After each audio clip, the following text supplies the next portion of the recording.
안녕하세요. 책 읽어주는 여자 에셀 강미경입니다. 한인 최초의 러시아 선교사 황상우 목사님이 러시아에 뼈를 묻을 각오로 한소 수교도 되기 전인 공산주의 땅에 복음을 전하신 소설보다 더 흥미로운 이야기 전해드립니다. 스페인의 수도 마드리드에서 선교한 지 8년을 지나면서 모든 것이 형통하고 안정되는 것처럼 보였다. 교회 소유의 예배당, 등록교인의 수나 헌신, 교회의 재정 상태 등 모든 면에서 염려가 없게 되자 나도 모르게 이제 편안하게 사역하다가 은퇴하겠구나 하는 생각을 했다. 그러나 내 내면에 심각한 갈등이 일어나기 시작했다. 내가 이런 수준의 일을 하려고 이곳에 왔던가? 이대로 살다가 은퇴하여 죽어 주님 앞에 선다면 과연 떳떳할까? 그러던 어느 날 주님께서 갑자기 내게 꿈으로 큰 충격을 주셨다. 꿈속에서 나는 교인들 가정을 찾아다니며 신방했다. 그런데 교인들을 한 사람도 만날 수가 없었다. 그 누구도 집에 남아있지 않았다. 모두 다 천국에 가버리고 목사인 나 혼자만 버림받은 것이다. 꿈에서 놀라 깨어났다. 아무리 꿈이라고 하지만 왜 목사가, 선교사가 이런 꿈을 꾸었을까? 마음이 약해지고 걱정이 되기 시작했다. 정말 주님이 나를 버리시는가? 내게는 큰 충격이 아닐 수 없었다. 주님을 위해 이처럼 스페인 먼 타지에 와서 고생도 많이 했는데 정말 주님이 나를 버리십니까? 잠도 오지 않았다. 음식 맛도 느낄 수 없었고 아무 일도 하기 싫었다. 내 평생의 가장 큰 충격이었던 것이다. 나는 주님을 만나서 이 문제를 따져봐야겠다고 결심했다. 이 문제를 해결하지 못하면 목사도 선교사도 사는 것도 다 포기하리라 결심하면서 금식 기도를 시작했다. 기도 기간은 주님을 만나 이 문제를 해결할 때까지였다.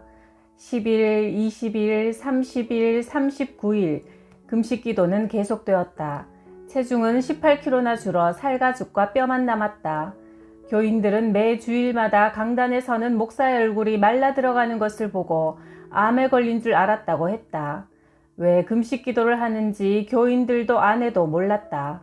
이 수치스러운 내용을 누구에게도 이야기할 수 없었던 것이다. 39일째 저녁 시간이었다. 주여, 이제 내일 하루 남았습니다. 왜 주님 침묵하십니까? 왜 얼굴을 가리우시고 못 본 채 모르는 채 하십니까? 왜 귀를 막으시고 못 들은 채 하십니까? 주님의 침묵, 그것이 목사에게 가장 큰 시험인 것이다. 마지막 40일째 새벽이 다가왔다. 주여, 오늘이 마지막 날입니다. 오늘 낮 12시까지 이 문제를 해결해 주시지 않으면 선교사도 목사도 사는 것도 끝입니다. 주님, 당신은 살았습니까? 죽었습니까? 그날 낮 시간까지도 주님이 침묵하시면 40일, 50일 그대로 버티다가 죽으려는 각오뿐이었다. 드디어 낮 12시가 되었다. 내 인생의 극적인 분기점이었다.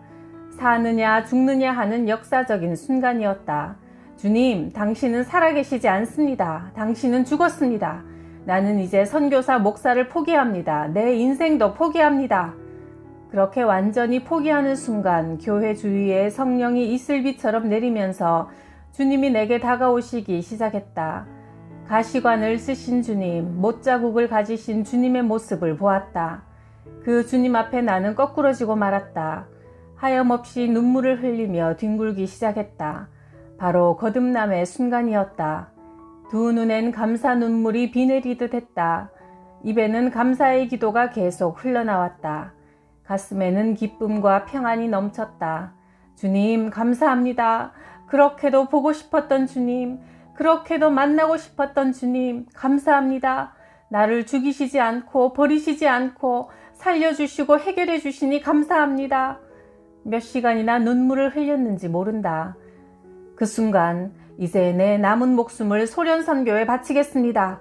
라는 서약이 갑자기 내 입에서 툭 튀어나왔다. 1989년 12월 23일이었다. 그때 소련은 개혁운동이 막 일어나기 시작했지만 아직 개방되지 않아 선교는 꿈도 꿀 수 없던 때였다. 그 뒤부터 그동안 고민하던 교회나 가정의 문제들도 하나씩 풀리기 시작했다. 금식할 때보다 회복기가 더 힘들다는 말을 들어왔지만 겪어보니 정말 그랬다.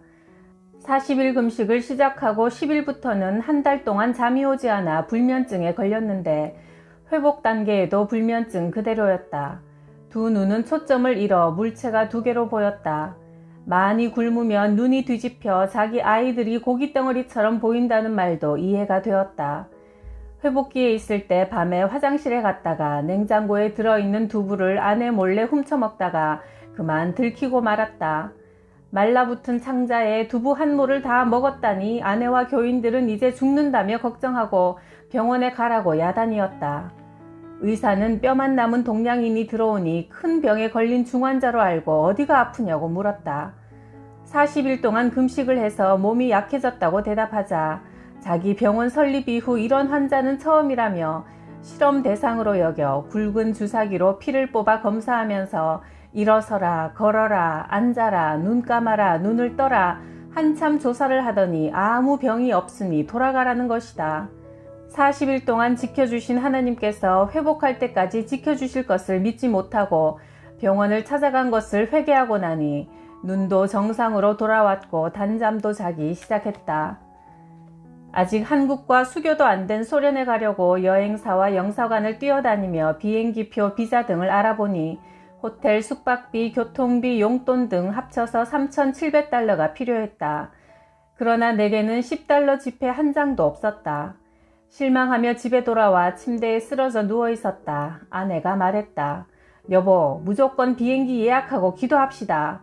소련 선교에 도전하겠다는 그 마음도 하나님이 주셨는데 그깟 선교비를 안 주시겠어요? 아내의 믿음의 말 한마디에 힘을 얻어 벌떡 일어났다. 비행기 예약을 하고 비자 수속을 하고 나서 기도했다. 주님, 내게 3,700달러를 주십시오. 드디어 비자와 항공 티켓을 찾을 날이 되었다. 나는 그저 하나님의 일하시는 손길만 기다리고 있었다. 그날 여기저기서 돈이 들어오기 시작하는데 300달러, 500달러, 생각지도 않았던 미국에서 1000달러가 송금되어 오는 등 여러 곳에서 모여들더니 내 손에 정확하게 3,700달러가 쥐어졌다. 주님, 이제 한 가지만 남았습니다.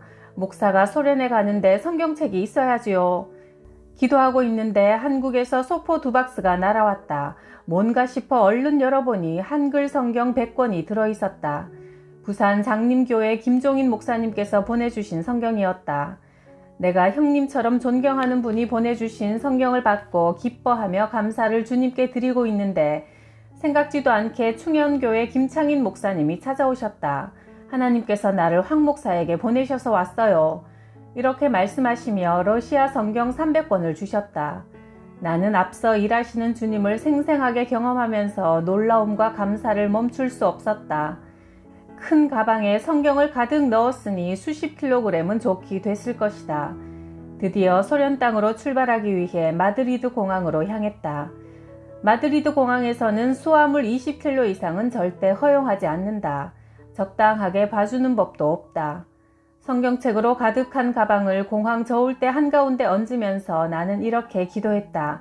주님, 알아서 하십시오. 그런데 웬일일까? 놀랍게도 저울은 고작 8kg을 가리키고 있었다.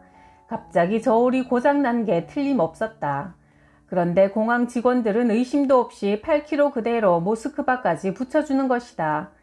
일일이 돌봐주시는 하나님께 감사드리면서 5시간 비행 후 모스크바에 도착했다. 당시 소련은 공산주의 체제 그대로라 성경책이라면 무조건 압수하던 때였다. 통관하는 긴 줄에 서 있었다. 세관 직원이 내 앞자리에 있는 사람의 가방을 철저하게 뒤지며 조사하고 있었다. 드디어 내 차례가 되었다. 주님, 저 사람의 눈을 어둡게 해주십시오. 세관 직원은 내 가방은 거들떠도 보지 않고 통과하라고 손짓했다. 그러면 그렇지. 나는 예상이라도 했다는 듯 이렇게 중얼거리며 그대로 모스크바 공항을 빠져나왔다. 영하 40도의 모스크바 겨울, 10월부터 4월까지 7개월간 눈과 얼음으로 덮여있는 모스크바. 이제 나는 죽었구나. 나는 모든 것을 하나님께 맡겼다.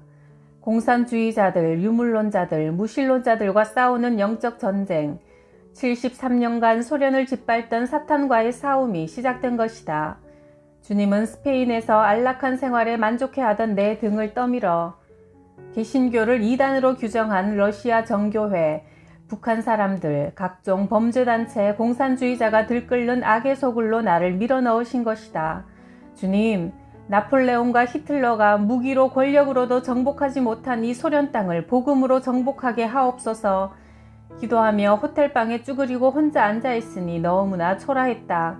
아는 사람도 없고 지리도 모르고 말도 통하지 않았다. 아파트 구입, 통역자, 차량 구입, 교회 설립 예배 등 10가지 문제를 적은 종이를 하나님께 던지면서 나는 오직 기도만 했다. 주님, 나는 책임 못 집니다. 하나님이 책임져 주옵소서. 눈물을 줄줄 흘리며 애끓는 가슴으로 하나님께 부르짖었다. 그러자 너희 염려를 다 주께 맡겨버려라. 주께서 너희를 돌보신다는 베드로전서 5장 7절 말씀이 생각났다.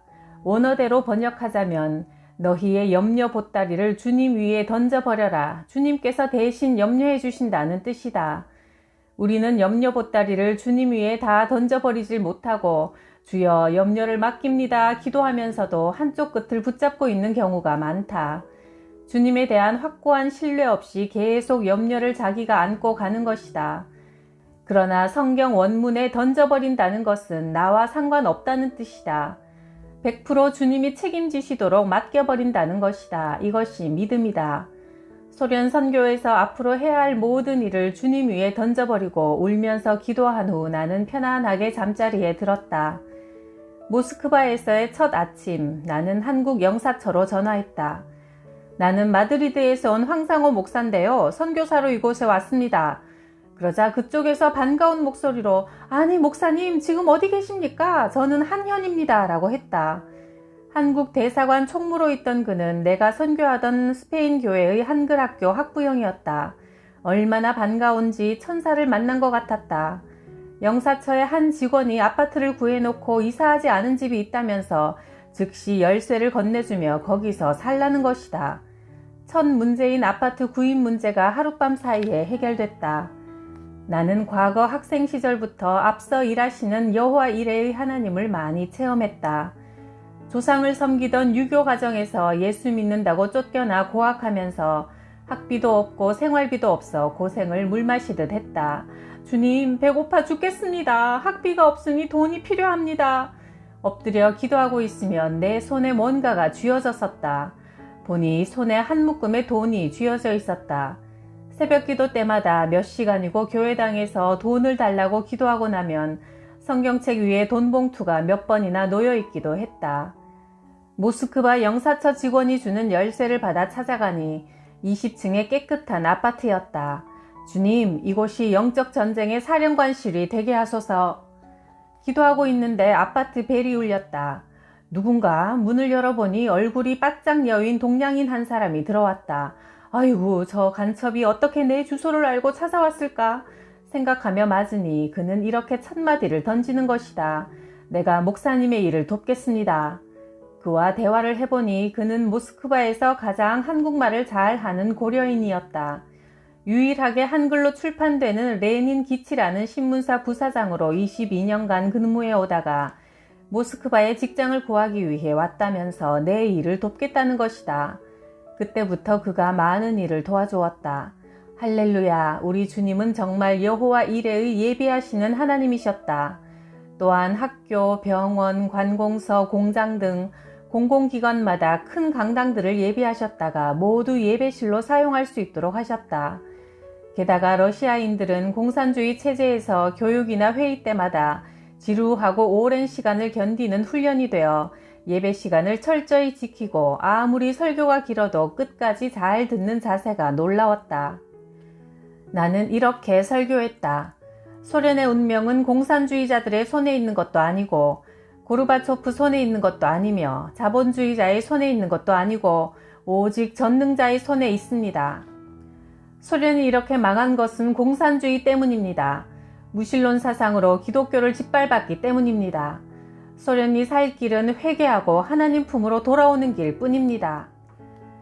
그렇게 교회를 세워나가던 중 모스크바 시장에게 고발장이 들어왔다.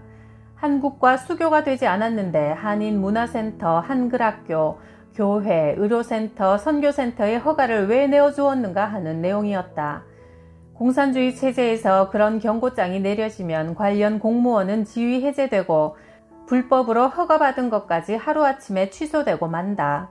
우리는 너무 당황했지만 즉각 이 문제를 두고 합심하여 기도했다.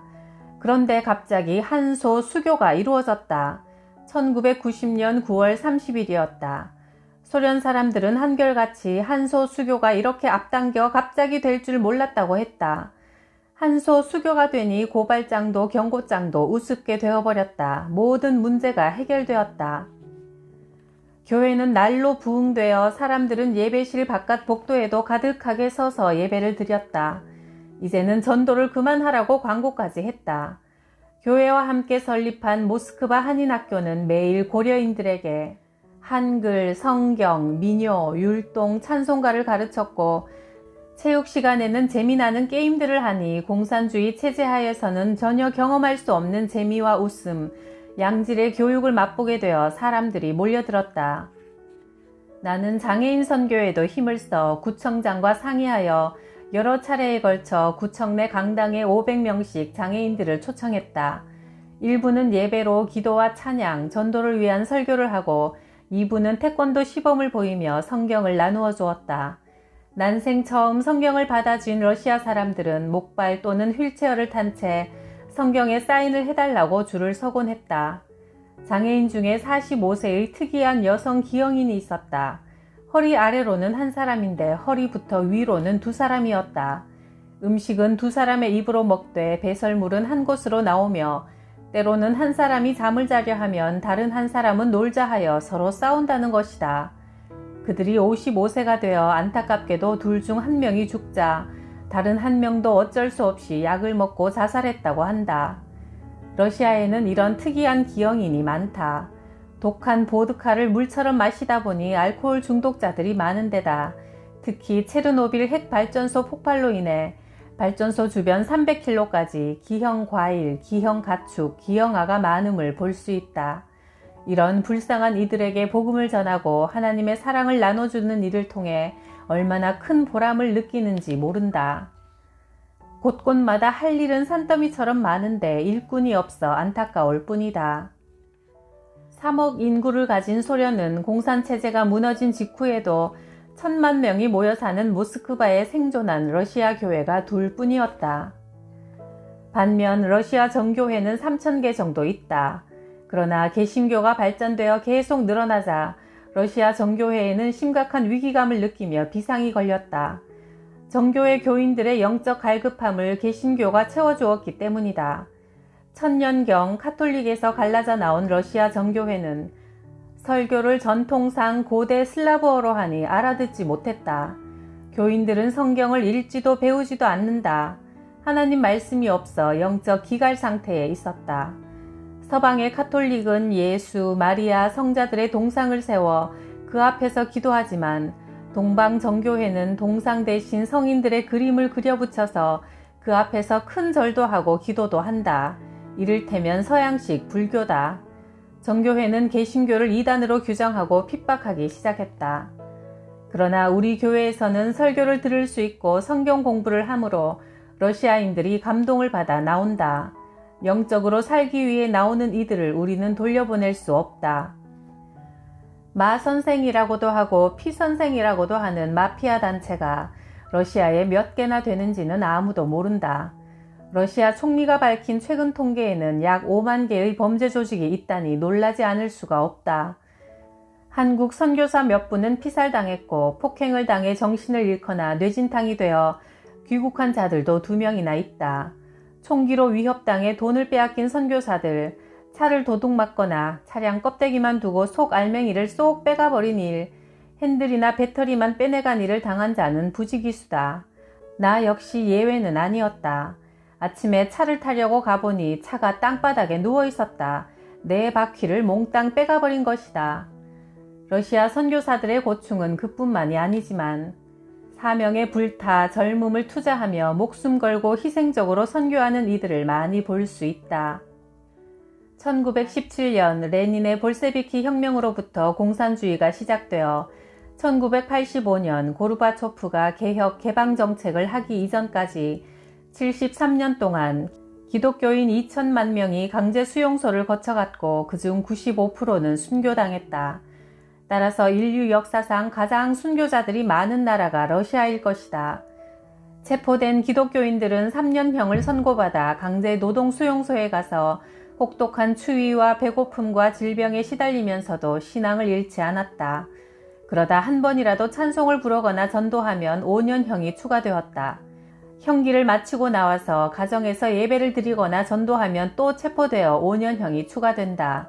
이런 가혹한 규정을 알면서도 러시아 기독교인들은 은밀하게 혹은 공개적으로 신앙 고백과 성도로서의 삶을 포기하지 않고 20년, 30년까지 형을 살다가 순교당하거나 추록한 자들도 있다. 이완 안토노프 씨는 체포되어 20년형을 받고 온몸이 피투성이가 되도록 매를 맞고 눈 위에 버려졌다. 얼어 죽어가는데 야생곰이 지나가다가 그를 발견하고 품에 품어 따뜻하게 하고서 그를 안고 수용소 앞에까지 왔다. 보초병이 곰을 발견하고 총으로 쏘려고 하는데 곰의 품에 사람이 안겨있는 것을 보고 쏘지 않았다. 곰은 그를 내려놓고 가버렸다. 이완 씨는 지금도 기도의 사람으로 살고 있다. 표드르 위치 씨는 형무소 독방에 들어가게 되었다. 그곳은 쥐들이 우글거려 결국 쥐떼에 뜯어먹혀 죽는 곳이다. 그는 그 독방에 들어서자 기도했다. 주님, 나를 살리든지 죽이든지 뜻대로 하소서. 간수가 작은 구멍으로 들여다보며 쥐에게 뜯어먹히는 것을 구경하는데 쥐구멍에서 쥐들이 줄을 지어 나오고 있었다. 그 중에 대장쥐가 찍 소리를 내자 줄서 나오던 쥐들이 함께 찍 소리를 지르더니 나왔던 구멍으로 다시 쏙 다 들어가 버린 것이다. 사자의 입에서 다니엘을 지켜주신 하나님이 그를 지켜주신 것이다. 그는 13년간 형무소 생활을 하다가 추록되었다. 러시아는 순교의 피로 물들인 나라다. 순교의 피가 공산주의의 붉은 색깔보다 더 진하다. 순교자의 피 위에 복음의 꽃이 피어나는 러시아에 최초의 한인 선교사로 섬기게 된 것이 나는 너무나 감격스럽다. 내가 달려갈 길과 주 예수께 받은 사명, 하나님의 은혜의 복음을 전하는 일을 마치기까지 내 생명을 조금도 귀한 것으로 여기지 아니하노라. 사도행전 20장 24절 말씀.